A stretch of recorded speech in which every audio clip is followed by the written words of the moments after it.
দাদা, সত্যি তুমি চাকরি রিজাইন দিচ্ছ? Yes, I have decided to resign. কাল সোমবার কালে আমি অফিসে ইস্তফা দিয়ে দেবো। এমন ভালো চাকরিটা তুমি মুখের কথা ছেড়ে দেবে দাদা?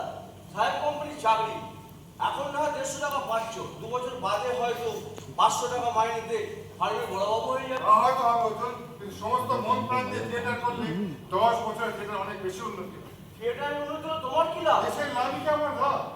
বাংলা রঙ্গলাকে সত্যিকার সাধনার মন্ত্রী করে তুলেছি। কিন্তু তোমার সংসার চলবে কি করে? কথা তুমি বলেছে চাকরি ছেড়ে আমি না থিয়েটার হল টাইম ওয়ার্কারের সঙ্গে 100 টাকা মাইনে। 100 টাকা মাইনে দিলে তুমি 150 টাকা মাইনে চাকরি ছেড়ে দিতে চাও? 50 টাকা লোকসান হবে, তাই তো? কিন্তু আরেকদিন অনেক বেশি লাভ হবে। লাভ শুধু দেশের নয়, লাভ আমার। ওই পার্কার কোম্পানি বুককিপারে 50 বছর কাজ করলেও ইলিশ মাছকে কেউ চিনবে না, চিনবে থিয়েটার।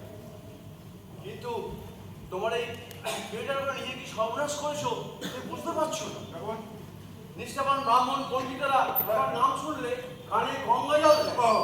দিনের বেলা যায়, রাতে থিয়েটার দেখে আর মেয়েদের গান শুনে রেকর্ড দেয়। পাড়ার লোকেরা তোমাকে বলে মাতাল, যখন পাঁচ চাই যাচ্ছে তখন বলে স্যার। মেয়েরা তোমাকে দেখে এক গলা ঘুম দেয়। দিনের বেলা যায়, যখন নাটক দেখে তখন এই গিরিশ ঘোষের পায়ের ধুলো নেয়। তোমার চাকরি ছাড়ার কথা শুনে বলতে কিন্তু একটু খুশি হয়নি। খুশি হয়নি, বাট আই থট আদারওয়াইজ। বেশ, আমি তোমাকে কথা দিচ্ছি অর্জুন, তোমার মতো সেও যদি আমাকে বাধা দেয়, চাকরিটা আমি ছাড়বই না, আমি থিয়েটার করে ছেড়ে দেবো। পায়ের তুলে দাও দাদা, পায়ের তুলে দাও।